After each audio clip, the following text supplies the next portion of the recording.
પંજાનો પાસો પ્રિયંકા। નમસ્કાર, બિગ ડિબેટમાં આપનું સ્વાગત છે। હું છું આપની સાથે સંધ્યા। કહેવાય છે કે દિલ્હીની સત્તાનો રસ્તો યુપી થઈને પસાર થાય છે અને આ માટે જ દરેક રાજકીય પાર્ટીની નજર અત્યારે યુપીની તમામ આ 80 સીટો પર મંડાયેલી છે। 2019માં મોદી અને ભાજપ વિરુદ્ધ સૌથી મોટા નેતા તરીકે રાહુલ ગાંધીને આગળ કરી યુપી મજબૂત કરવા માટે હવે કોંગ્રેસે આ એક મોટો દાવ રમ્યો છે પ્રિયંકા ગાંધીના રૂપે। પ્રિયંકા ગાંધી વાડ્રાને સક્રિય રાજનીતિમાં લાવવાની ઘોષણા કરવામાં આવી અને પ્રિયંકાને પૂર્વ યુપીના પ્રભારી બનાવાયા।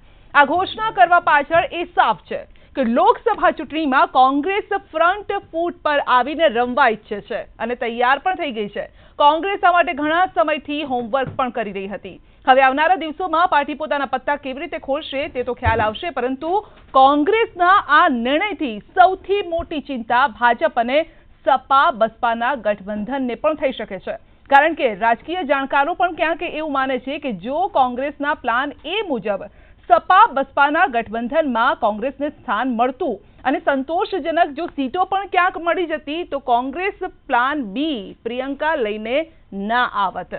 પરંતુ હવે જ્યારે પ્રિયંકાની સક્રિય રાજનીતિમાં એન્ટ્રી થઈ ચૂકી છે ત્યારે જોવાનું રહેશે કે શું કોંગ્રેસનો આ પ્લાન બી જે છે તે કામયાબ થશે?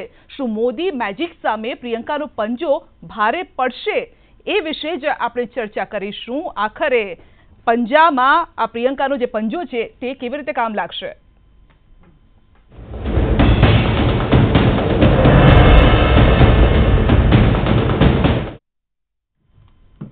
તો 2014માં યુપીમાં 2 બેઠકોમાં સમેટાયેલી કોંગ્રેસ હવે 2019 માટે પ્રિયંકા ગાંધીને મેદાને ઉતારી અને માસ્ટર સ્ટ્રોક માર્યો છે। 2019માં પ્રિયંકા પાસેથી કોંગ્રેસને મોટી આશા પણ છે। જુઓ આ અહેવાલમાં।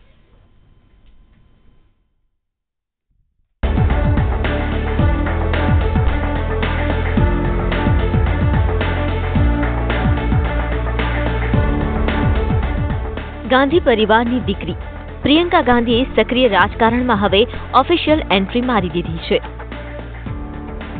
રાહુલ ગાંધીએ 2019ની લોકસભાની ચૂંટણી પહેલા સૌથી મોટો પાસો ફેંકતા બહેન પ્રિયંકા ગાંધીને કોંગ્રેસનું મહાસચિવનું પદ સોંપ્યું છે।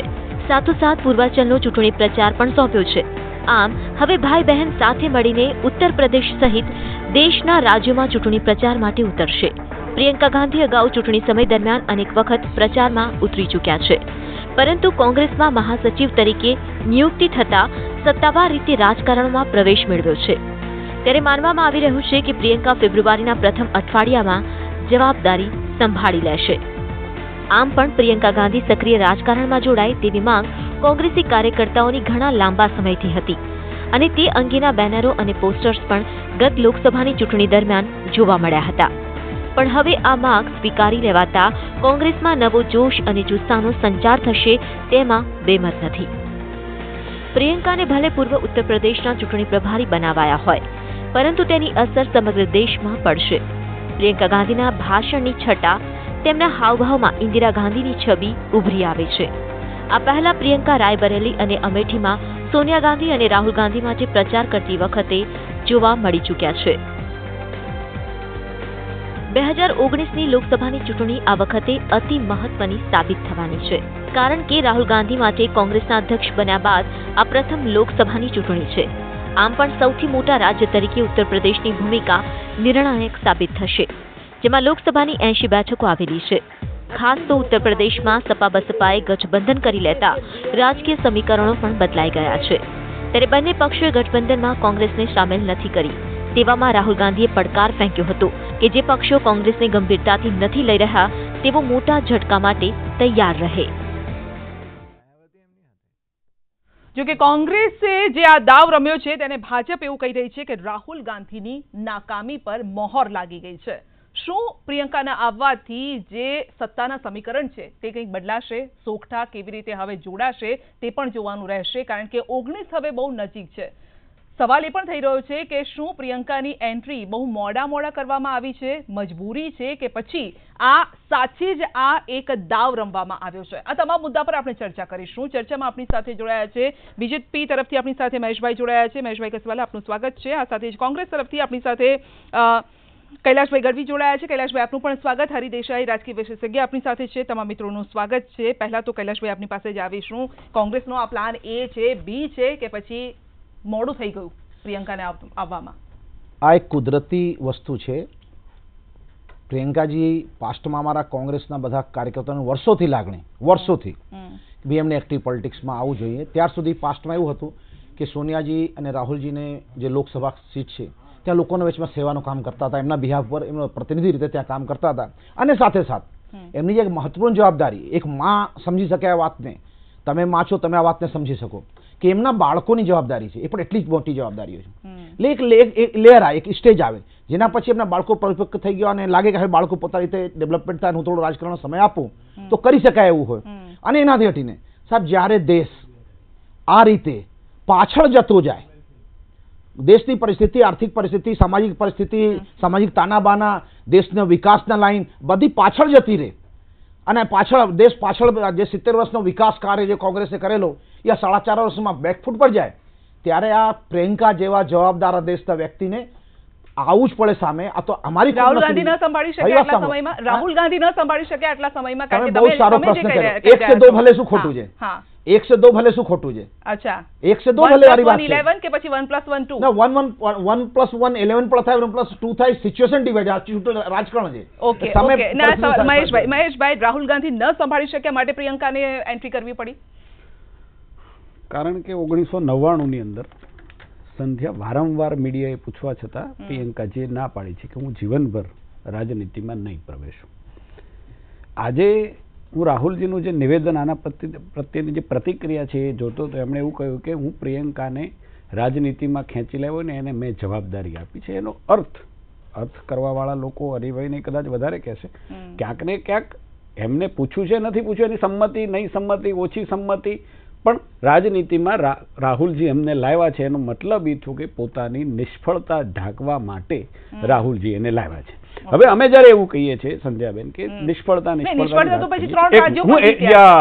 કહેવા માંગતો હતો એટલા માટે કે લોકસભાની ચૂંટણી, વિધાનસભાઓની ચૂંટણી જુદી છે, છતાંય માનું છું કે 3 રાજ્યોને એની અંદર સફળતા મળી છે. એક રાજ્યમાં તો 100% ડ્રાસ્ટિક ચેન્જ આવ્યો છે અને સારી બહુમતીથી કોંગ્રેસ જીતી છે. 2 રાજ્યમાં ભારતીય જનતા પાર્ટી હારી નથી, પણ છતાંય કોંગ્રેસને સરકાર બનાવવામાં સફળતા રહી છે. છતાં હું એમ માનું છું કે 27 કે 28 સતત ચૂંટણી હાર્યા પછી જે રાજ્યોની અંદર 15 વર્ષથી ભારતીય જનતા પાર્ટીની સરકાર હતી, કેટલીક એન્ટી ઇન્કમ્બન્સી હોય ને ક્યાંક કોંગ્રેસની સફળતા પણ માની લો, એનો અર્થ એવો નથી કે એક લોકપ્રિય પ્રધાનમંત્રીને 2019માં આપણે પછાડી શકીશું. અને એટલા માટે એમનો ટાર્ગેટ મૂળ નરેન્દ્રભાઈની સામે છે. એમની પાસે એજન્ડા તો કોઈ નથી, અને એજન્ડા નથી. ઉત્તર પ્રદેશની અંદર એમને રહેવા માટેની કોઈ જગ્યા, સ્પેસ મળી નથી. તમે જે ઉલ્લેખ કર્યો કે સપા અને બસપાના ગઠબંધન વખતે જે પ્રકારની બેઇજ્જતી અને ઠેકડી ઉડાવાય કોંગ્રેસની, અને એટલા માટે કોંગ્રેસના અસ્તિત્વનો પ્રશ્ન ઉભો રહ્યો, રાહુલજીની ઇમેજનો ઉભો થયો. અને ત્યારે મને એમ લાગે છે કે પોતાની સ્પેસ બચાવવા માટે, કોંગ્રેસનું એક્ઝિસ્ટન્સ બચાવવા માટે, કોંગ્રેસને ક્યાંક સ્પેસ થોડી ઘણી ઉત્તર પ્રદેશની અંદર મળે એટલા માટે પ્રિયંકાજીને લાવવામાં આવ્યા છે. કોને ખબર, કદાચ આ પણ સ્ટ્રેટેજી હોય. હું આપને એ વાત કરું કે એમની સ્ટ્રેટેજી હશે તો એ આવ્યા હશે, એમાંય મને વાંધો નથી. પ્રિયંકાજી આવ્યા છે એમાંય અમને વાંધો નથી, આવે એમની વાત છે. પણ જયારે રાજકીય અવલોકન કરવાની વાત હોય ત્યારે ભારતીય જનતા પાર્ટી વતી મેં મારો અભિપ્રાય એવી રીતે જણાવ્યો કે આમાં હોઈ શકે, જ્યાં સુધી સ્ટ્રેટેજીની વાત છે ત્યાં સુધી એની સ્ટ્રેટેજીને માસ્ટર સ્ટ્રોક ભારતીય જનતા પાર્ટીને ફાયદો કરાવશે, એમને ફાયદો થશે કે સપા ને બસપાને ફાયદો થશે એ તો મતપેટી બતાવશે. કારણ કે જે પ્રકારે ત્રિપાખીયો જંગ થશે ને પછી મારે સ્ટ્રેટેજી અમારી કઈ ખુલ્લી પાડવાનો પ્રશ્ન ઉભો નથી, પણ જે થશે એ પરિણામ ખ્યાલ આવશે. હું આપને બતાવી દઉં. આપસમાં લડી લો એટલે પેલી શું કહેવાય, મારે વાર્તા યાદ નથી કરવી કે તમે બંને લડો પછી માસ્ટર સ્ટ્રોક આપે કહ્યું, માસ્ટર સ્ટ્રોક એટલે મેં કહ્યું કે આમાં માસ્ટર સ્ટ્રોક કોને ફાયદો કરશે એ તો સમય જણાવશે. ઓકે હરિભાઈ, આ વાર્તા જેવું છે, નાનપણમાં આપણે બહુ સાંભળી છે. પહેલા 2 બિલાડીઓની લડાઈમાં ત્રીજો ફાવે વાંદરો. હવે વાંદરો એમણે થવાનું એ નક્કી કરી રાખ્યું હોય તો ખબર નથી. મને મારા મિત્રની વાત ઉપરથી એવું ફલિત થાય છે. પણ પ્રશ્ન એ છે કે દેશનું ભવિષ્ય એ 2019ની લોકસભાની ચૂંટણી નક્કી કરવાની છે. લોકશાહી ટકવાની છે એ બાબતમાં મીનમેક નથી. આ દેશની અંદર ઇન્દિરા ગાંધીએ ઇમરજન્સી લાદી, ત્યાર પછી પણ ઇન્દિરા ગાંધીના જે માણસો હતા એ વખતના ખલનાયકો, એ બધાને ભારતીય જનતા પાર્ટીએ પોતાના ઘરમાં ઘાલ્યા, ઉમેદવાર બનાવ્યા અને હાર્યા. 7 વખત કોંગ્રેસની ટિકિટ ઉપર જીતનારા ભારતીય જનતા પાર્ટીમાં જઈને હાર્યા. વીસી શુક્લ જે ઇન્દિરા ગાંધીનો પ્રોપેગેન્ડા મિનિસ્ટર હતો, જે ખલનાયક હતો, એ હાર્યો અને મરતા પહેલા. એટલે પ્રશ્ન એ છે કે લોકશાહી તો ટકવાની છે, એમાં કોઈ મીનમેક નથી. પછી નરેન્દ્ર મોદી આવે કે રાહુલ ગાંધી આવે કે મમતા બેનર્જી આવે, મને લાગે છે, કારણ કે રાહુલે તો પોતે કહ્યું છે કે હું ઉમેદવાર નથી વડાપ્રધાન પદનો. એ તો એને બહુ પહેલાથી સ્પષ્ટ કર્યું છે, કારણ કે વિપક્ષી ગઠબંધન, એને મહાગઠબંધન કહેવાય કે ભારતીય જનતા પાર્ટી જે એને કહે છે ઠગબંધન, તો ભારતીય જનતા પાર્ટીએ અલગ અલગ જયારે કરેલું, કમ્યુનિસ્ટો સાથે સરકારોમાં બેઠેલી, ત્યારે પણ એ ઠગબંધન ગણાયું કે. એટલે પ્રશ્ન એ છે કે ભારતીય જનતા પાર્ટીના અત્યારના નેતાઓમાં એ પરિપક્વતા મને દેખાતી નથી. રાષ્ટ્રીય નેતાઓની હું વાત કરું છું, મારા મિત્રની નહીં, એ તો બહુ સજ્જન માણસ છે. પણ પ્રશ્ન એ છે કે આ પ્રિયંકા આવી અને પ્રિયંકા આવતાની સાથે આટલી બધી ચર્ચા કરવી પડે, ભારતીય જનતા પાર્ટીએ ચિંતા કરવી પડે, એ જ બતાવે છે કે પ્રિયંકા આવવાથી કોંગ્રેસને ફાયદો થવાનો છે. આ મારું પહેલું ઓબ્ઝર્વેશન. બીજી વાત એ છે કે સોનિયા ગાંધી એ ધીરે ધીરે છે ને વિડ્રો થઈ રહ્યા છે રાજકારણમાંથી. એટલે સોનિયા ગાંધીની મને લાગે છે કે એમની કોન્સ્ટિટ્યુઅન્સી અથવા એના ભાઈની કોન્સ્ટિટ્યુઅન્સી એ પોતે નરીશ કરતા હતા. ત્રીજી બાબત છે કે પ્રિયંકા ગાંધી એનામાં પ્રજા એટલે માત્ર છે ને કોંગ્રેસના વોટર્સ નહીં, પણ પ્રજાને ઇન્દિરા ગાંધીની ઝલક અનેક વર્ષોથી દેખાતી હતી. હેરસ્ટાઇલ પણ એવી છે, લુક પણ ક્યાંક આવે છે, એની બોલવાની સ્ટાઇલ, મળવાની સ્ટાઇલ, એ બધું. એટલે ખરેખર તો એનો આગ્રહ છે ને ઘણા વખતથી હતો. પ્રશાંત કિશોરે જયારે રાહુલ ગાંધીના પ્રોપેગેન્ડા ઇન્ચાર્જ તરીકે જયારે એ ડિઝાઇનમાં એ મૂક્યું હતું, ત્યારે એને જેને હુટઆઉટ કર્યો હતો. પણ મને લાગે છે કે આજે પ્રશાંત કિશોર ભારતીય જનતા પાર્ટીની સાથે જોડાણ, હમણાં નવું ઘર માંડનાર જેડીયુનો ઉપાધ્યક્ષ છે, અને છતાં એને બહુ જ આવકાર્યો છે અને આ બહુ સારો નિર્ણય ગણાવ્યો છે, પોઝિટિવ વેમાં લીધું છે. બરાબર છે. હવે એક છેલ્લી બાબત મને આ વખતે કહી દેવા દો, કારણ કે બેન છે ને બહુ ત્યાં આગળ ફોકસ કરી રહ્યા છે.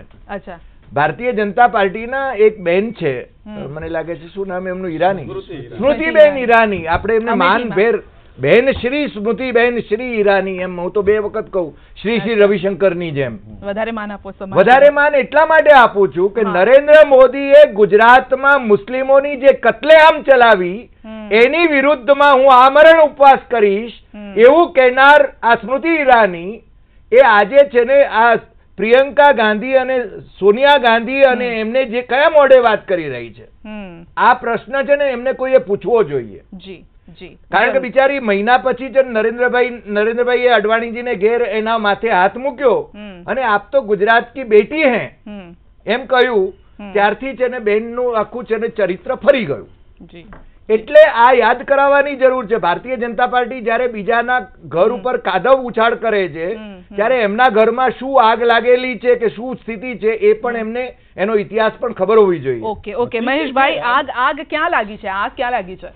હરિભાઈએ જે વાત કરી કે નરેન્દ્રભાઈએ મુસ્લિમોની કતલેઆમ, મેં નથી કર્યું. એક મિનિટ, હું એનો શબ્દ છે. અરે હરિભાઈ, હું તમારા ઉપર કહેતો નથી, પણ જે એમણે શબ્દ પ્રયોગ કર્યો સ્મૃતિજીના નામે, એ જ પ્રયોગ કદાચ ગોધરા વખતે બીજા કોઈના નામે કરી શક્યા હોત હરિભાઈ, પણ એ નહીં કરે. અત્યારે સમયનો તકાજો જુદો છે.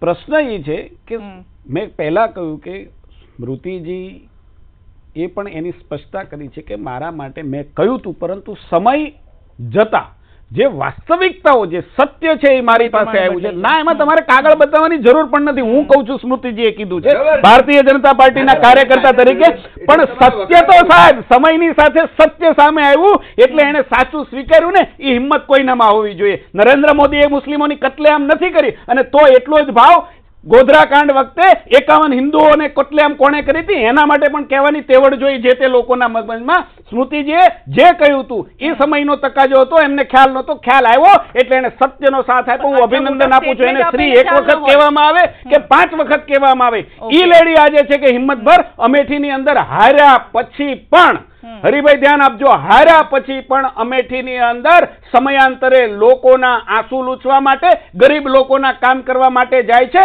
અને એ જ સ્મૃતિ ઈરાની છે કે જે કલેક્ટર ઓફિસ આજે 70 વર્ષ પછી અમેઠીમાં નહોતી, એમના પ્રયાસોને કારણે ભારતીય જનતા પાર્ટીના શાસનમાં શરૂ થઈ છે. એ જ અમેઠીના 13,000 લોકો ગુજરાતની અંદર વ્યવસાય કરે છે. ગુજરાતના લોકો અમેઠીમાં રોજગાર માટે નથી ગયા, રોજગારીની માળા જપે છે ને એ લોકો સમજી લે કે 13,000 લોકો 13,000 લોકો અમેઠીના લોકો અહીંયા ગુજરાતની અંદર રોજગારી મેળવે છે. અને કોઈ એમ કહી દે કે ગુજરાતના આટલા લોકો ત્યાં રોજગારી મેળવવા ગયા છે, રાજનીતિ છોડી દઈએ. સવાલ એ છે કે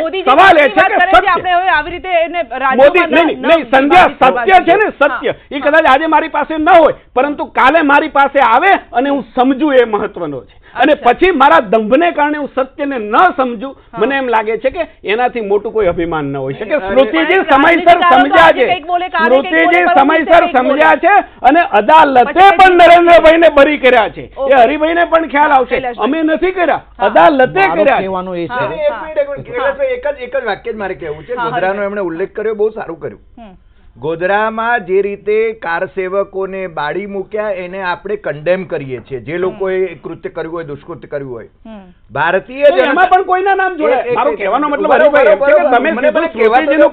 એટલા માટે મેં કીધું આપનું બિલકુલ હું સન્માન કરું છું. એ જ લહેકામાં એ જ વખતે કીધું હોત કે જે લોકોએ મુસ્લિમોનો હિન્દુ જે સેવકો હતા, કાર સેવકો, તો એની હત્યા કરી, એની નામે કોઈ નામ જોડી. મને લાગે છે અત્યારે આપણે ગોધરા ઉપર ચર્ચા નહોતા કરતા એટલે આપણે સ્મૃતિ ઈરાની અમેઠીને કારણે આવે. એક પણ બીજી વાત હું કહું કે મને આનંદ વધારે એ થાત જો ગોધરાની અંદર મોહમ્મદ કલોટા જેવા ભારતીય જનતા પાર્ટીને ત્યાં આગળ પ્રમુખ તરીકે બેસાડનાર એ જેને જેલમાંથી નિર્દોષ છૂટી જતા હોય તો તમે જો એમને દોષિત તરીકે સાબિત કર્યા હોત, તમારી સરકાર હતી, ન્યાયતંત્રનો વિષય છે, અમે નથી કરતા. જો અમે એવું કરતા હોત તો અમિત શાહ અમારી રાજ્યની સરકાર હતી, જેલમાં જાત જ નહીં. અમે ક્યારેય એ કરતા જ નથી, ક્યારેય નથી કરતા. ત્યારે જે સંવૈધાનિક સંસ્થાઓનો ઉપયોગ થતો હતો, આપે જ ઉલ્લેખ કર્યો કે 1975 કટોકટી લાદનારા પણ હતા. એવો ઉપયોગ ભારતીય જનતા પાર્ટી હરિભાઈ ક્યારેય નથી કર્યો. સિમ્પલ વાત કરું છું કે અમિત શાહ જેલમાં ગયા એ વાત કરી રહ્યા છે. અમિત શાહ હોમ મિનિસ્ટર હતા, આખા ગુજરાતની પોલીસ એને શોધતી હતી અને 1 મહિના સુધી જેલમાં નતા ગયા. એટલે એક હોમ મિનિસ્ટર જે પોલીસ એને સાચવતી હોય અને 1 મહિના પછી જેલમાં જાય એટલે શું ગોઠવવા બારે ફરતા હતા એ પણ સંશોધનનો વિષય છે. અને એના પછી સીબીઆઈ શું કર્યું આપણે બધા જાણીએ છીએ. એક ચર્ચાનો વિષય રાજીનામું આપે એ ખબર છે મહેશભાઈ તમને, હમણાં શું થઈ રહ્યું ખબર છે બધે. રાત્રે 2 વાગે તામિલનાડુ 2 વાગે યાદ કરાયું, 2 વાગે ટ્રાન્સફર કરાયું, ટીંગા ટોળી કરીને જેલમાં નાખ્યા. બોલો પછી વાત કરો, ખબર છે કોણે બોલો પછી બોલો સંત એક કોણ, હું તમને બોલો પછી વાત કરો. ના તમે બોલો કે ભાજપનો આવો સિસ્ટમ છે, ભાજપા તો ફ્રસ્ટ્રેશનમાં છે, આંદોલન કોઈને સામે બોલવાની દેવાનો સિસ્ટમ બનાવી. રાત્રે કોણે ટીંગા ટોળી કરીને જેલના હવાલે કર્યા એ પણ ઇતિહાસ આપણે જાણી લેવો જોઈએ. જો પ્રિયંકા ગાંધી આ બધું હોત અને આ બધું ન થયું તો હું તો આવકારું છું પ્રિયંકા ગાંધી, કેમ આટલું બધું મોટું આપણે ચૂપ રહીને તો આપણે એક સાથે 27 ચૂંટણી હાર્યા ન હાર્યા હોત આપણે. પણ યાદ કઈ રહી છે 27 કરતા 3 ચૂંટણી અત્યારે બધાના મોઢે છે. હું તમે કહ્યું એનું જસ્ટિફાઈ આપો, એનું પણ જસ્ટિફાઈ આપો. વાળા હતા એનું જસ્ટિફાઈ આપો. એમને કઈ ચૂંટણીઓ તમે જીત્યા આખા દેશની અંદર 21 રાજ્યોની અંદર પછી ચૂંટણી વધારે ચીફ મિનિસ્ટર તમારા જોડાણ સાથે. હરિભાઈ હું એમ કહું છું ચીફ મિનિસ્ટર છે તમારી વાત, ચૂંટણી જોઈ લો તમે, ચૂંટણીઓ જોઈ લો. હું એમ નથી કહેતો 27 ભારતીય જનતા પાર્ટી જીતી, કોંગ્રેસ હારી છે 27 ચૂંટણી હારી છે. સરકાર લઈને તમારા સાંસદમાં હારી ગયા તમારા. નહીં એ તો તમે આપણે હારી ગયા જસદણ ની અંદર. આ જસદણની અંદર કયા મુદ્દા લઈને ગયા અને કયા મુદ્દા હારી ગયા? અમે 2 સીટ પર હતા, તમે અમારી ઠેકડી ઉઠાવતા. આજે 282 માત્ર ભારતીય જનતા પાર્ટી એક છે. ભારતીય જનતા પાર્ટી નરેન્દ્ર મોદી અને ભારતીય જનતા પાર્ટીનો કેમ તમે ના રહ્યો પ્રિયંકાજીને? જનતા પાર્ટી પૂર્વ બહુમત નથી. હવે હું 40 પાર્ટીઓનો ગઠબંધન છે. આ તમે સ્પષ્ટ કહી દો. વિજય તમે અમારો બોલો છો. અરે તમારું કેવી રીતે બોલવું? તમે જવાબ તો આપો. તમારું સીએ તો તમે ક્યારે તો બે સીબીઆઈ તમારું ગણતરી ક્યાં લાગે? બાકી આ જો સતત કાચના પાંચ ચૂંટણીઓમાં રાજ્યમાં જે ભૂંડી હાર તમે સીએ થઈ અને તમારી ગણતરીઓ આજે ઊંધી કરો છો. 282 માત્ર ભારતીય જનતા પાર્ટી, એમાં હરિભાઈ કદાચ હા પાડશે. એવી છે કે ભારતીય જનતા પાર્ટીના 282 સાંસદો આજે છે, એમાં તમે હા પાડજો ખાલી. આનો તો તમે મને સાથ નહીં આપો. એ એવું કહ્યું છે કે બધાના છે, આ પણ 45 પાર્ટીઓના છે, એટલે કાઠા છે. જીતા જુદી વાત. 282 અમારા એનો મતલબ એવો થયો, એનો મતલબ એવો થયો દરેક વાતમાં આપણું જૂઠાણું. નહીં તમે મારી સાંભળો. દરેક વાત આજ તમે માઇનોરિટીમાં છો, શું કામ? એ તમારા દેશના અમે કોઈ માઇનોરિટીમાં છીએ, અમારે માઇનોરિટીમાં આવવું નથી તમારી જેમ. અરે અમારે એ ખુશામત કોઈની માઇનોરિટીની સંજ્ઞા કરવી જ નથી. 40 પાર્ટીઓના ગઠબંધન અમારે માઇનોરિટીની કોઈ ખુશામત તમને મુબારક કરવાની છે. 19 નજીક છે, માથે છે. અમારે માઇનોરિટીની કોઈ ખુશામત કરવી જ નથી. એ તમને મુબારક. અમારે કરવી જ નથી. ખુશામતની વાત હું કરું છું. એ સમજવા વાળા સમજી જાય. સમજવા વાળા સમજી જાય. એ બધા સમજે. આદિવાસી દલિતો ખુશામત નથી કરી, એ બધા નથી કરો.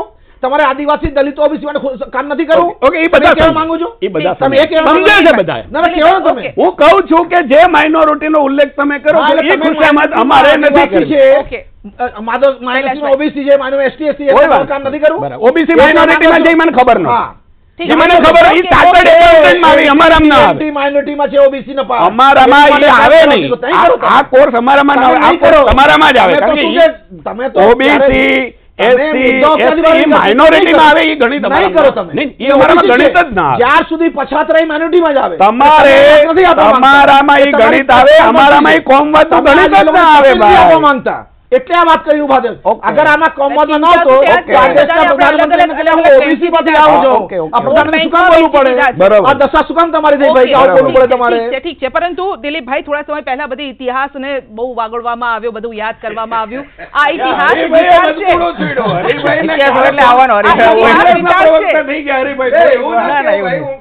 સપોર્ટમાં રહી ગયા, કોંગ્રેસના સપોર્ટમાં ગયા. સાચી વાત કઈ હતી જ નહીં. બિલકુલ હરિભાઈ તમારો સપોર્ટ કરે એટલે સત્ય જોડે. હરિભાઈ સત્ય જોડે, સત્ય કોંગ્રેસ જોડે. બિલકુલ સત્ય કોંગ્રેસ જોડે.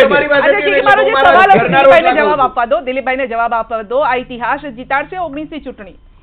આમાં ચૂંટણી જીતવા કરતા યુપી બિહારમાં એક ધ્યાન પેલા તરફ કરવા માટેનો એક આ બહુ સ્ટ્રેટેજિક મૂવ છે.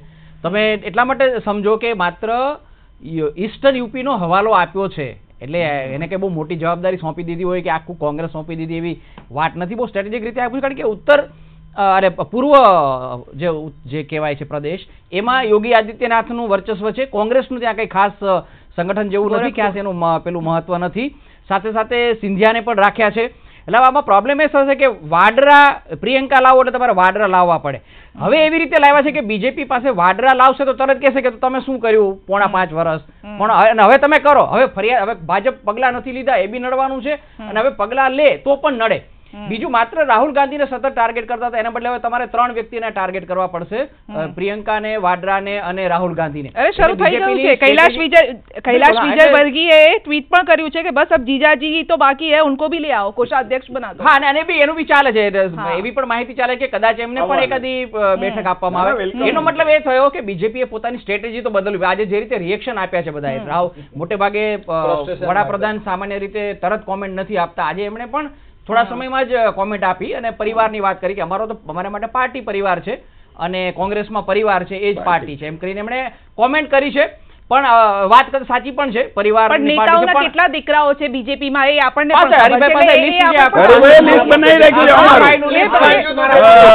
બીજેપી પાસે પણ હશે. એક મહત્વનો ફરક છે બાકીના પાર્ટીમાં. કોંગ્રેસમાં નેતૃત્વ પોતે પાર્ટીનું છે, અરે પરિવારનું છે. બીજેપીમાં નેતાઓનું વ્યક્તિગત છે એમાં ના નથી.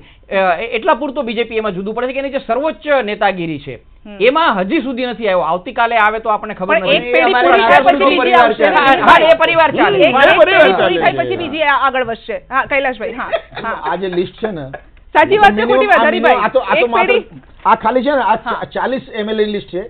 ભારતીય જનતા પાર્ટીમાં એના ફાધર પર MLA MP હતા અને આ એના છોકરા MP MLA છે. આ કેબિનેટ ચાલુ કેન્દ્ર સરકારના કેબિનેટમાં 14 એવા મિનિસ્ટરો છે જેના પાસ્ટમાં એમના ફેમિલી એટલે એના ફાધર મધર એ સસરા રાજકારણમાં અને ભારતીય જનતા પાર્ટી એ જનસંઘથી જોડાયેલા હતા. એટલે પરિવારવાદની વાત જુદી નથી. જુદો એ છે કે આજ આ દેશમાં શું એવો પરિવાર જોઈએ જે ગાંધીજીની આઈડિયોલોજીની હત્યા કરતો હોય, યા એવો પરિવાર જોઈએ જે 70 વર્ષ દેશને ચંદ્રયાન સુધી પહોંચાડતો હોય? આજ આ દેશમાં શું એવો પરિવારવાદ જોઈએ જે દેશની વિકાસ ગતિ 70 વર્ષને કરેલી 4.5 વર્ષમાં આ દેશના ડેપ્ટને લોનને ડબલ અડધા 50% વધારી દેતો હોય, યા એવો જોઈએ કે દેશના ખેડૂતો માટે સારામાં સારો વિકાસની રસ્તો ઉભો કરતો હોય? શું આ દેશમાં એવો પરિવારવાદ જોઈએ જે દેશમાં વર્ષો સુધી દેશમાં હોવા છતાં નાગપુરમાં ઝંડાને ફરાવતા હોય, યા એવો પરિવારવાદ જોઈએ જે દેશના રાષ્ટ્રના ઝંડાને એટલો ઊંચો હજી પહોંચાડે કે પાકિસ્તાન જેને બે ટુકડા કરી નાખે? શું દેશમાં શું એવો પરિવારવાદ જોઈએ જે પરિવાર દેશમાં શું કે ઘૃણા ફેલાવતો હોય, યા એવો પરિવાર જોઈએ જે સબકા સાથ લઈને ચાલતો? અને સાહેબ ઘૃણા પરિવારવાદ શું છે? એનો મતલબ એક જ છે, સબકા સાથ और मात्र 9 का विकास. એટલે આ દેશની જરૂરત પડી છે કે પ્રિયંકા ગાંધી આવે ને દેશના ખરા અર્થમાં રાષ્ટ્ર લેવલ સુધીનો વિકાસ. ફરી પાછું મારો એ સવાલ આવે છે કે પ્રિયંકા ગાંધી આવે તો પછી રાહુલ ગાંધીની જગ્યા ક્યાં છે? તો કાલ હું કોંગ્રેસમાં મારી વાત સાંભળો, આજ મારી સિમ્પલી વસ્તુ, કાલ હું રાજકારણમાં હતો, કાલ મારા વાઇફ રાજકારણમાં આવે બરાબર, તો એનાથી શું થતું? મને હું નમતો મારી વાઇફ રાજકારણમાં એક સિમ્પલ વસ્તુ કહું છું. અડવાણીજીને શું પ્રોબ્લેમ? અડવાણીજી ક્યાં તબિયત બગડી કે નરેન્દ્ર મોદીને લાવવું પડ્યું? અડવાણી તબિયત શું કામ બગડી મને કહી દો જરા. મુરલી મને અનુભવી હતા એ કેમ ના? એક મિનિટ દીપકભાઈ, કોઈ વાંધો નથી. એની ક્યાં તબિયત બગડી? અડવાણીજી બેને ઘરે બેસાડી માર્ગદર્શક મંડળમાં નાખીને અને નરેન્દ્રભાઈ મોદી દિલ્હી લઈ જવા પડ્યું. શું આ દેશમાં નોટબંધી કરી દેશના 1,10,000 કરોડના નોકરીમાંથી બહાર કાઢવા માટે? બીજેપી માત્ર પરિવારની વાત કરશે તો મુશ્કેલી થવાની. બીજું વાત છે આમાં જુઓ, માત્ર પરિવારનો મુદ્દો ન રહે એ રીતે પ્રિયંકાની જાહેરાત કરી છે. રાહુલ ગાંધીએ જે રીતે નિવેદન આપ્યું કે મેં જવાબદારી સોંપી છે, 2 જણને સોંપી છે, મિશન સોંપ્યું છે, માત્ર એક ટુકડા માટે સોંપ્યું છે. એટલે એવી રીતે સોંપ્યું છે કે માત્ર પરિવાર વાળી વાત ના આવે અને બાકીના બધા પણ મુદ્દા આવે. એટલે બીજેપીએ રિએક્શન કેમ આપવું, દિલ્હી પહોંચવાનો રસ્તો સાફ થાય. બિલકુલ. અને રાહુલ ગાંધી મજબૂત થયા પછી પ્રિયંકા સક્રિય થઈ છે, એ પણ આપણે યાદ રાખવું પડે. પ્રમાણમાં એનું જે એક વ્યક્તિત્વ હતું અત્યાર સુધી, જે પપ્પુ તરીકે બધા ઉતારી પાડતા હતા, એવી એટલી રીતે ઉતારી પાડવા વાળી વાત ઘણા લોકો હવે અચકાય છે પ્રમાણમાં, કારણ કે છેલ્લા જે પરિણામ આવ્યા એટલે બહુ અત્યાર સુધી નહોતા આવ્યા. એની પડદા પાછળ ભૂમિકા હતી. બંને જે ગણાય છે અમેઠી અને રાયબરેલી, એમાં પ્રચાર કર્યો છે. ગયા વખતે પણ એમણે પ્રચાર કર્યો છે. જ્યારે રાજ્યોના મુખ્યપ્રધાન નક્કી કરવાના હતા ત્યારે એમાં સ્પષ્ટપણે પ્રિયંકાની ભૂમિકા દેખાઈ હતી. અને એણે જ ઉલટાના 2 યુવાનોને બદલે 2 જૂના માણસોને પસંદ કર્યા છે. એટલે આ વખતે કેટલાક 4 કે 5 જે સ્ટ્રેટેજિક મૂવ કર્યા છે કોંગ્રેસના, એમાંનો એક આ મૂવ છે. એટલે માત્ર પરિવાર નહીં, કોંગ્રેસે બીજેપી અલગ રીતે પણ એનો પ્રતિસાદ આપવો પડશે. જી બિલકુલ બિલકુલ. પરંતુ અત્યારે તો એ જ રીતે કહી રહી છે બીજેપી કે રાહુલ ગાંધીની નાકામી પર મોહર મરાઈ ગઈ છે. એ પ્રકારે અત્યારે વાત પણ થઈ રહી છે. લોકો સુધી એ મેસેજ પહોંચાડવાનો પ્રયત્ન થઈ રહ્યો છે. પરંતુ આ મેસેજને કેવી રીતે ડાયવર્ટ કરી શકે છે કોંગ્રેસ, તે ઉપર પણ આપણે વાત કરીશું બ્રેક બાદ.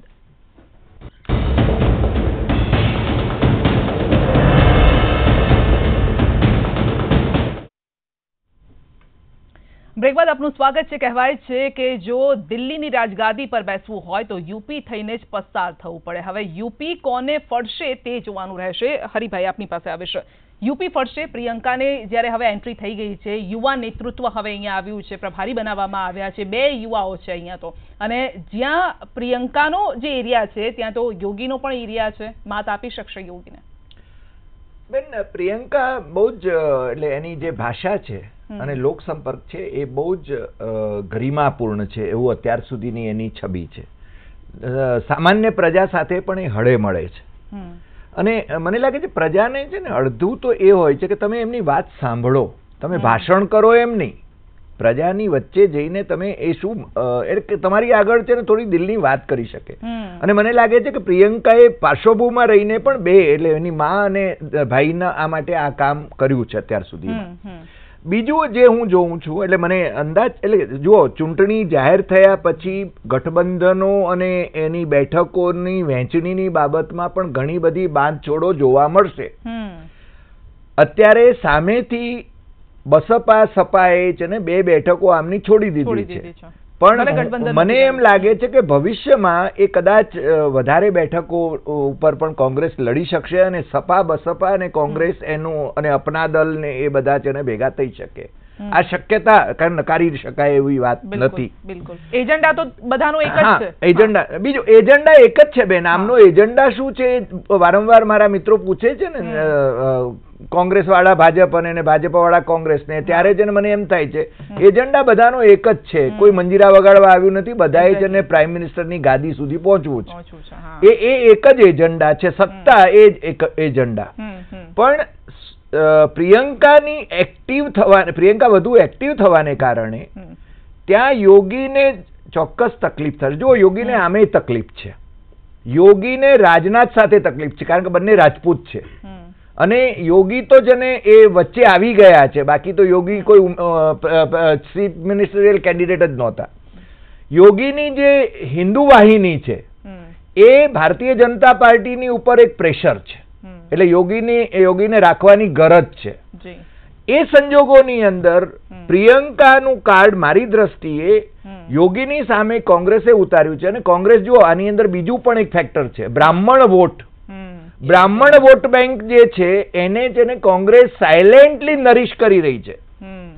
સપા બસપા અજીતસિંહ અને યોગી એટલે કે રાજપૂત વોટ બેંક, કોઈએ બ્રાહ્મણ વોટ બેંકની વાત નથી કરી. માનનીય વડાપ્રધાન શ્રીના ઇલાકામાં તમે જાઓ તો ત્યાં આગળ તમને બહુ સ્પષ્ટપણે દેખાશે કે બ્રાહ્મણો એટલા રાજી નથી. બ્રાહ્મણો 10% છે એવો મારો ખ્યાલ છે દિલીપભાઈ, 8 થી 10%, અને બહુ પ્રભાવી છે. એટલે કોંગ્રેસ પોતે છે ને બ્રાહ્મણો ઉપરની પોતાની ગ્રીપ જે પહેલા હતી, કમલાપતિ ત્રિપાઠી ને એ જયારે હતા ત્યારે એને પાછી મેળવવાની આગળ કરવાની કોશિશ કરી હતી. શીલા દીક્ષિતને અમે આગળ કરીશું, સીએમ બનાવીશું, એની પાછળ એ સ્ટ્રેટેજી હતી. અને બીજું એમણે જે વાત કરી એ બ્રાહ્મણ વોટ માટે, એટલે આમાં સ્ટ્રેટેજી બીએસપી અને કોંગ્રેસનું ખાનગીમાં ગઠબંધન છે, જાહેરમાં નથી થયું. સ્ટ્રેટેજી એ છે કે ભાજપના વોટ હોય ને ત્યાં ભાગ પડાવો, અને એ ભાગ પડાવવાનું કામ કોંગ્રેસ કરે. એમાં બ્રાહ્મણ વોટ મહત્વના, બ્રાહ્મણ બન્યા ઠાકુર 3, પણ એમાં બ્રાહ્મણ મુખ્ય. બીજું એસપી અને બીએસપી ના મોટા ભાગના જે એરિયા છે વર્ચસ્વના એ વેસ્ટર્ન યુપીમાં છે. ઈસ્ટર્ન યુપીમાં લડાઈ બીજેપી અને કોંગ્રેસની સીધી વધારે છે. એટલે એ સંજોગોમાં કોંગ્રેસ વચ્ચે કૂદે તો એનો ટક્કર બીજેપી સામે વધારે થવાની છે. એસપી બીએસપી ને સીધું નુકસાન ઓછું થવાનું છે. આ ગણતરી છે. પણ હવે આમાં એવું છે, કોઈ પણ સંખ્યા જો 3 ઉમેદવાર ઉભા થાય અને નજીકના ગેપ રહેવાનો હોય 5-7 હજાર વોટનો, એટલે થોડું ઘણું નુકસાન થઈ શકે છે. ફાયદાની સામે નુકસાન. પણ મહેશભાઈ એવું કહેતા હતા આગલા સેશનમાં, મહેશભાઈ એવું કહેતા હતા કે એ લોકો લડ્યા કરશે, અમે જોયા કરીશું. એટલે એનો મતલબ એમ હતો કે બીજેપીને ફાયદો થશે. મેસેજ કઈ કેવું નહીં, જાહેરમાં લડવાનું છે. જો તેલંગાણામાં બીજેપી અને ટીઆરએસ જાહેરમાં લડ્યા હતા, ખાનગીમાં ગઠબંધન હતું, આપણે બધાને ખબર જ છે. એઆઈએમ જે એમઆઈએમ છે એ પણ બીજેપીની સાથે જ હતી. એટલે એવું યુપીમાં આજે પણ સાથે છે. આજે એટલે એ જ વસ્તુ એસપી બીએસપી અને કોંગ્રેસ યુપીમાં કરી રહી છે. નિવેદનો જાહેરમાં જુદા, ખાનગીમાં સ્ટ્રેટેજી એવી કે જ્યાં જ્યાં બેઠકો પ્રમાણે કોંગ્રેસ બીજેપીને નુકસાન થાય. અને ગુજરાતનો જ્યાં સુધી સંબંધ છે ત્યાં સુધી હું તમને કહું કે બેન શ્રી સ્મૃતિ ઈરાની બેન ને જેમ નરેન્દ્રભાઈએ માથે હાથ દઈને ગુજરાત કી બેટી કહ્યું હતું, આ તો ગુજરાત કી જ બેટી છે. પ્રિયંકા તો ગુજરાતની જ બેટી છે. કારણ કે આજે રાહુલ ગાંધીનું પણ જે નિવેદન હતું એમાં ગુજરાતનો ખાસ ઉલ્લેખ પણ એમણે કર્યો છે. હું એટલા માટે કહી રહ્યો છું સંધ્યા, બેકફૂટ પર નથી રમવાના અમે, ચાહે ગુજરાત હોય કે યુપી હોય, અમે ફ્રન્ટ ફૂટ પર રમવાના. હું આનો ઉલ્લેખ એટલા માટે કરી રહ્યો છું કે જયારે ઇન્દિરાજી હતા ત્યારે હંમેશા છે ને અંબાજીથી એમની દર્શન કરીને અંબાજીથી ચૂંટણી પ્રચાર શરૂ કરતા હતા. એટલે રાજીવ ગાંધીએ પણ કર્યો. એટલે ટૂંકમાં આ છે ને ગુજરાતની અંદર એની એક અસર પણ લાવી શકે. ઓકે, અસર લાવી શકે. મહેશભાઈ, ચિંતાના વમળ દેખાઈ રહ્યા છે અહીંયા ક્યાંય? મેં પહેલા કહ્યું કે આમાં ચિંતા કોઈ કરવા જેવી છે જ નહીં. ચૂંટણી આવે, ચૂંટણી લડાઈ જશે, ગઠબંધન થઈ જશે. રિએક્શન તો એટલા માટે સંધ્યા કે તમે અહીંયા અમે આવીને રિએક્શન આપીએ તોય તકલીફ, અમે ન આવીએ તમે બોલાવો માઇક સામે ધરો ને અમે ન બોલીએ તો કે ભાજપ વાળા ગભરાઈ તમારો જે આ તર્ક છે ને એ જ ખોટો છે. અમને ઘણી વખત અમારે રિએક્શન ન આપવું હોય, કોઈ મુદ્દાથી અમે વૈચારિક રીતે સંમત ન હોય છતાંય મીડિયા અમને મજબૂર કરી દેતું હોય છે. આ બિલકુલ નવી વાસ્તવિકતા. તમને તો એક ટોપિક મળી ગયો હવે તો. સવાલ હવે એ છે કે પ્રિયંકાજીની એન્ટ્રી સામસામે લડશે, 3 લોકો લડશે, 4 લોકો લડશે. મેં પહેલા કહ્યું કે હું એવું માનું છું કે કોઈની સ્ટ્રેટેજી કોઈ બહાર નહીં આપે.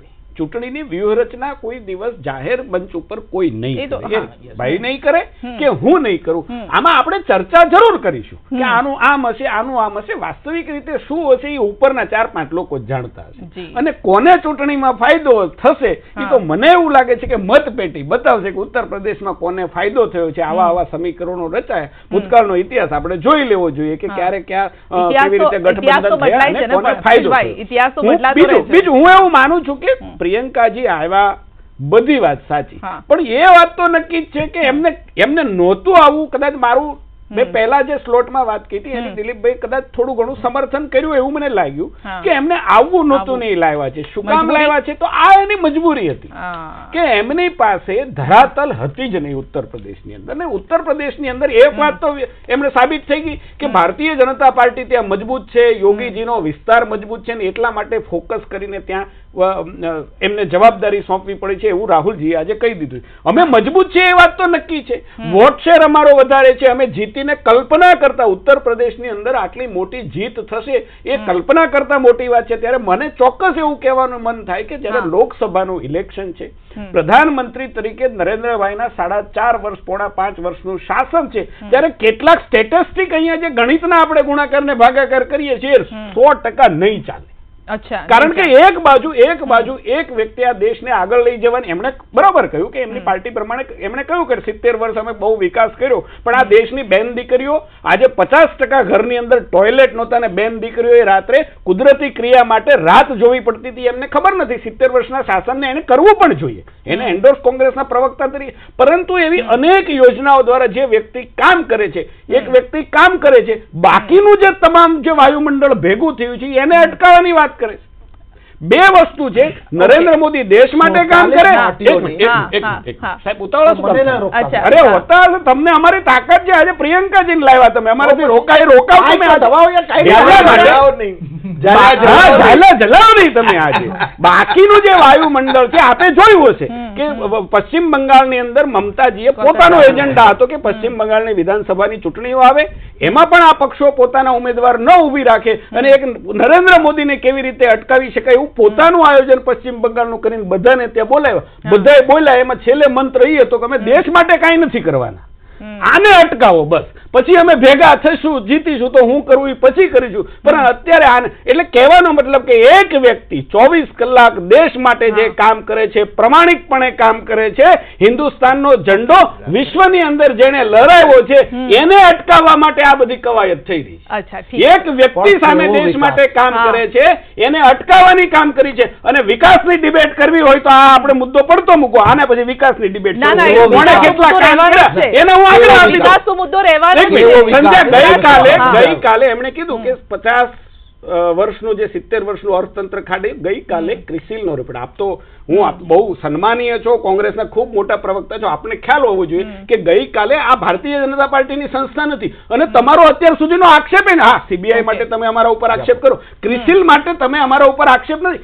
એમણે જે સર્વેક્ષણો છે આજના છાપાઓ અને ગઈકાલ મીડિયામાં એને જોઈ લેવા જોઈએ. અને પછી તમે ચાર્ટર્ડ એકાઉન્ટ, હું આપને માન સન્માન જાળવીને કહું છું કે આપે એ જોવા જોઈએ પછી અર્થતંત્રની વાત કે મારા કરતા તમને અર્થતંત્ર વધારે સમજાય. ક્રિસિલનો આ ડેટા, ક્રિસિલ એનાથી એક એક્સપર્ટ એજન્સી રીતે એને પોતાનો રિવ્યુ મૂક્યો છે.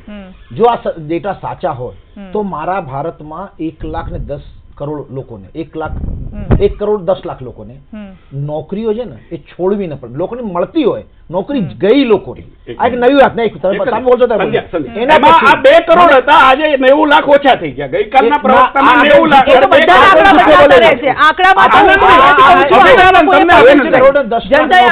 અભિનંદન તમને. આ રાજ્ય સરકારમાં બહુ નવી વાત છે અને આને વિકાસ ગણિત આપણે વિકાસનો સ્વીકાર છે. પ્રધાનમંત્રી ખુદ બોલ કરે, કોઈનો સાંભળે નહીં અને આને વિકાસની યાત્રા ગણતા આવ્યો તો આપણે વિકાસની યાત્રા ગણી લઈએ. આજ પણ દેશમાં જે 93% 97% દેશમાં ઇલેક્ટ્રિફિકેશન થઈ ગયો હોય અને 3% તમે કરો અને કહો અમે કર્યું અને એવા વાહવાઈ લૂંટવાના હોય તો પણ તમને એવો વિકાસ, તમને મુબારક, આ દેશના લોકોને એવો વિકાસ એક્સેપ્ટ નથી. એના પછી જે ગામમાં ગેસ સિલિન્ડર ઉજ્જવલા યોજનાની વાત કરી રહ્યા છે, સાહેબ 95% તમારા મોંઘા ગેસના કારણે 95% રિફિલિંગ નથી થતું. પેલા 80% હતો, એ વધીને 95% પહોંચી ગયો છે.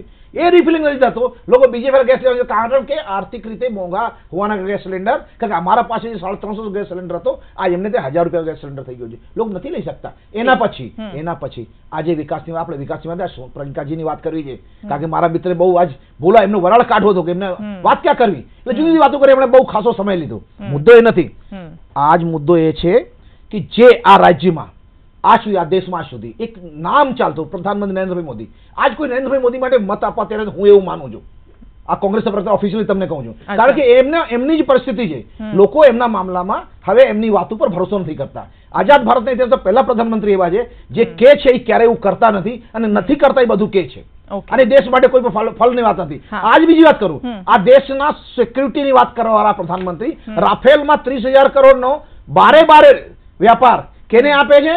રિલાયન્સ જેવા 15 દિવસ પહેલા બની કંપની, અને આ દેશના વર્ષોથી 70 વર્ષ કહું છું, 70 વર્ષે દેશના વિકાસમાં મહત્તમ કામ કરાવી HAL છે, એને કામ નથી સોંપતા. હવે ખબર નહીં અંડરસ્ટેન્ડિંગ શું છે. આ દેશમાં એક સારા, જ્યારે આ CBI એ રાફેલની ઇન્વેસ્ટિગેશન ચાલુ કરે છે ત્યારે અધિકારીઓ કાઢી દેવામાં આવે છે. અને મોદી સાહેબ એટલે આ દેશમાં પ્રધાનમંત્રીના શબ્દનો કોઈ પણ લોકોના ભરોસો, પ્રધાનમંત્રી છે પોસ્ટની ઇજ્જત છે. નરેન્દ્ર મોદી આ દેશમાં કોઈ કે બહુ સારા નેતા છે, એ વિશ્વાસુ નેતા છે, એ નથી નીકળ્યું. ક્રેડિટ રેટિંગ જો, અને હું કહીશ મારા મિત્રને, ફેસિલિટી કઈ એવો રેટિંગ કઢાવ, ફેસિલિટીમાં કામ નથી, ફેસિલિટી પર કામ કરે છે, પણ વ્યક્તિ જગ્યા પર કઈ કામ કરે તો કઢાવશો તો ખબર પડશે કે 25% પર જે કેવો છે વેલ્યુ આ દેશમાં પ્રધાનમંત્રી મત આપવા છેલ્લે તો કૈલાશભાઈ એ જોઈ છે ને, જીત એ જીત હોય છે, કોની પણ હોય, તમારી હોય, પછી હોય, જો જીતાવો સિકંદર 2014 ની વાત છે, જુમલાઓથી બની સરકારની વાત છે, દુકાનથી ચાલતી સરકારની વાત છે. ભારતીય જનતા પાર્ટી નથી, હવે સમય જતો રહ્યો. એટલે 2019 માં નવી સરકારની તૈયારી થાય છે. 19 માં કોનું પત્તું ભારે રહે છે એ પણ આપણે જોઈશું, કોનું પલડું ભારે રહે છે એ પણ જોઈશું. એક નાનકડા બ્રેક માટે રોકાઈ રહ્યા છે.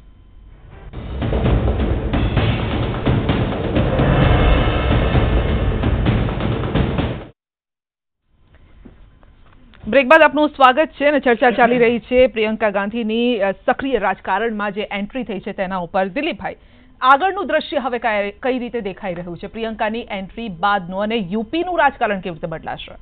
યુપીનું રાજકારણ મેં કહ્યું પ્રમાણે જો સ્ટ્રેટેજી પ્રમાણે લાવ્યા હશે તો પ્રિયંકાને નેશનલ લેવલે બહુ એક્સપોઝ કરવાની કોશિશ નહીં કરે, એને બને ત્યાં સુધી યુપી પૂરતા જ કન્સન્ટ્રેટ કરવાની કોશિશ કરશે. એને કારણે ફાયદો એ થશે કે બીજેપી માત્ર રાહુલને ટાર્ગેટ કર્યા કરતા હતા, એને બદલે એમને પ્રિયંકા વિરુદ્ધ પણ નિવેદનો આપવા પડશે. એટલી શક્તિ એની વેડફાસો સાથે એણે વાડરાને પણ યાદ કરવા પડશે. એટલે હવે જે ટાર્ગેટ એક જ વ્યક્તિ ઉપર મુદ્દો ટાર્ગેટ કરવાનો, એને બદલે બીજું જે નિષ્ણાત, જે નજીક, હું બહુ નજીક નથી પણ જે નજીકથી જાણીએ લોકો કે એનું 2 લેવલે કોમ્યુનિકેશન પ્રિયંકાનું સારું છે, પોતાના કાર્યકરો સાથે ઉપરાંત બાકીના પક્ષ સાથે. કારણ કે SP BSP સાથે જ્યારે ભૂતકાળમાં ચર્ચા કરવાની વાત હતી ત્યારે મુલાયમસિંહને એવી આ બધા ઘણા લોકો ચર્ચા પણ કરી કે અડધી રાત્રે પ્રિયંકાએ ફોન કરી અને મામલાને સોલ્યુશન લાવ્યું હતું. રાજસ્થાનના ઇલેક્શન ચૂંટણી પછી પણ એની ભૂમિકા અગત્યની થવાની છે જ્યારે બીજા પક્ષનો ટેકો, કારણ કે કોણ બનશે PM એની ખેંચાખેંચી તો થવાની જ છે અને કોંગ્રેસના પણ એની ભૂમિકા થશે. એટલે મને એવું લાગે છે કે યુપીમાં આમે કોંગ્રેસે બીજું કઈ ખાસ કઈ કરવાનું છે નહીં. યુપીએમાં એમને પોતાને એક પ્રચારાત્મક એક હવા ઉભી કરવાની છે. ત્યાં સીટોનો મને લાગતો બહુ ફરક નથી પડતો પ્રિયંકાને કારણે, સીટોમાં બહુ મોટો ફરક નહીં પડે. ભાજપને તમે ઈસ્ટર્ન યુપીમાં કેટલી સ્ટ્રેટેજીક નુકસાન કરી શકો છો, અને પ્રચારનો દોર માત્ર રાહુલ ગાંધી ઉપર અને કોંગ્રેસ ઉપર હોવાને બદલે થોડું વ્યક્તિલક્ષી થઈ જાય અને પ્રિયંકા તરફ ધ્યાન ખેંચાય, એ પણ એક આમાં મુદ્દો હોઈ શકે છે. અને રાહુલ ગાંધીએ જે કરવાનું છે એને એકચ્યુઅલી બિહારમાં પણ ખાસ કઈ કરવાનું નથી, કારણ કે બિહારમાં ગઠબંધન ગોઠવાઈ ગયું છે અને તેજસ્વી એમને અમુક બેઠક બેઠકો આપવા તૈયાર છે. એનો મતલબ એ થયો કે જ્યાં પ્રાદેશિક પક્ષ નથી અને બીજેપી સામે સીધી ફાઇટ છે એવા રાજ્યોમાં રાહુલ ગાંધીએ કન્સન્ટ્રેટ કરવું જરૂરી છે અને મને લાગે છે એના ઉપર જ કન્સન્ટ્રેશન કરવાની કોશિશ કરશે અને યુપી બિહારનો મામલો પ્રિયંકા ઉપર છોડી દેશે. ઓકે મહેશભાઈ, પરંતુ હા કૈલાશભાઈ આવો આપની પાસે. હા ઠીક છે. 2009 માં અમારા પાસે 22 સીટો લોકસભાની હતી આ યુપી થી. એક સમય હતો જ્યારે 85 સીટો જે ડબલ બે રાજ્યો એક હતા ઉત્તરાખંડ ને ત્યારે હતી. એટલે કોંગ્રેસનો મૂળિયા ત્યાં છે, એને ખાલી ઉભા કરવાની જરૂર છે, જગાડવાની જરૂર છે. કોંગ્રેસનો કાર્યકર્તા હોય એવું માનું છું કે જે લોકચાહના પ્રિયંકાએ એના મધર અને એના ભાઈના લોકસભા ક્ષેત્રમાં કામ કરતા કરતા યુપીમાં ઊભી કરી છે, એનો પણ ફાયદો મોટે પાયે નહીં થશે. અને એનાથી હટીને મૂળ મુદ્દે છે કે આજ જ્યારે આ દેશમાં એક એવી સરકાર છે જે માત્ર એક વન વે ચાલે, મન કી બાત આવે, લોકોની વાત નથી સાંભળતી, ત્યારે લોકો સુધી વાત સાંભળવા માટે પ્રિયંકાને એક એરિયા, જ્યોતિરાજ સિંધિયાને એક એરિયા આપીને અમે લોકોની જનકી વાત સુધી પણ પહોંચવાની કોશિશ કરી રહ્યા છીએ, જેનાથી મને એવું લાગે છે કે યુપીમાં અમે ઘણા મજબૂત થશું અને સારી સીટો આવશે અમારી. રાયબરેલી લડશે એ હવે સમય કહેશે, હમણાં કઈ કહેવા જેવું નથી. અચ્છા, કારણ કે રાહુલ ગાંધીનો ઈશારો તો છે જ કે લોકસભા સમય પણ નથી. એ સ્ટડી ચર્ચા હમણાં કરીએ થોડુંક અજુગતું લાગે. અચ્છા ઠીક છે. મહેશભાઈ, જે સ્ટ્રેટેજી લઈને હવે કોંગ્રેસ આગળ ચાલી રહી છે, માત આપી શકશો એમાં? મેં પહેલા કહ્યું કે સમય બતાવશે. વ્યક્તિ છે નરેન્દ્રભાઈ છે એક બાજુ ને એક બાજુ નરેન્દ્રભાઈને હરાવવા માટેનું ટોળું છે. ઘણા હમણાં સોશિયલ મીડિયા તમારામાં છે, તમે એકને આગળ કર્યા છે, અહીંયા બીજા હવે તો રાહુલ ગાંધી પણ અને પ્રિયંકા ગાંધી પણ હવે તો આગળ થઈ રહ્યા છે. હું બોલું કૈલાશભાઈ કે આપ બોલો? હા ઠીક છે મહેશભાઈ. જો ઈ સર્ટિફિકેટ તમે મને આપવાનું રહેવા દો, ઈ તમે કોઈ હરિશ્ચંદ્રનો અવતાર નથી.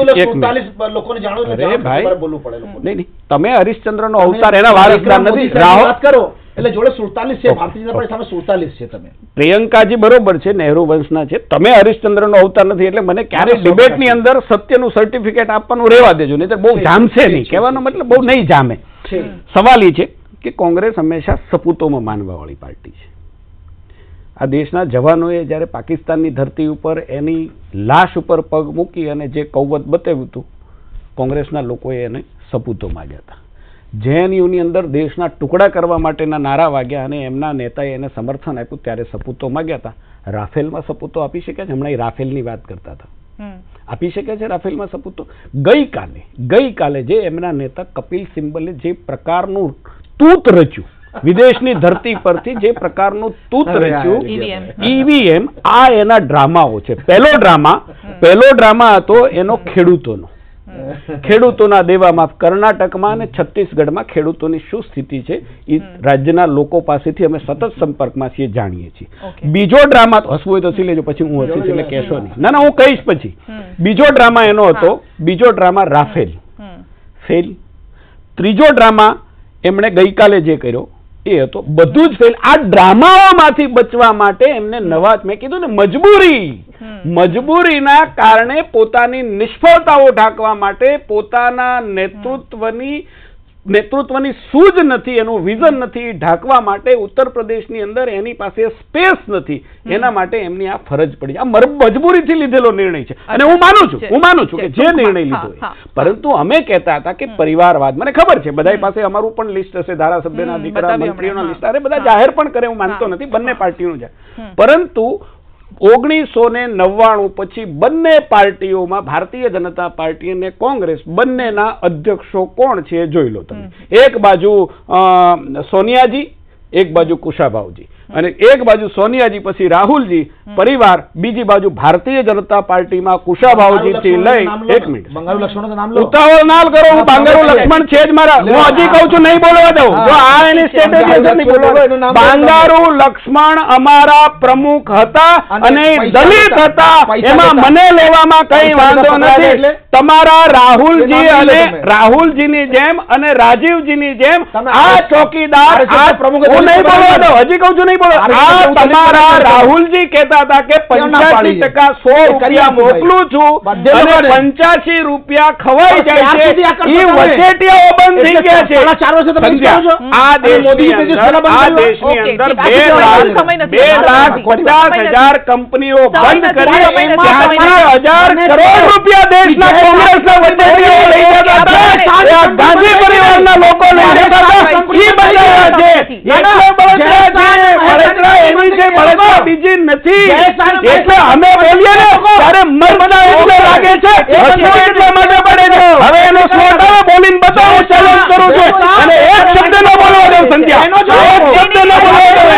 હું કહું છું એને એક શબ્દ ના બોલવા દો.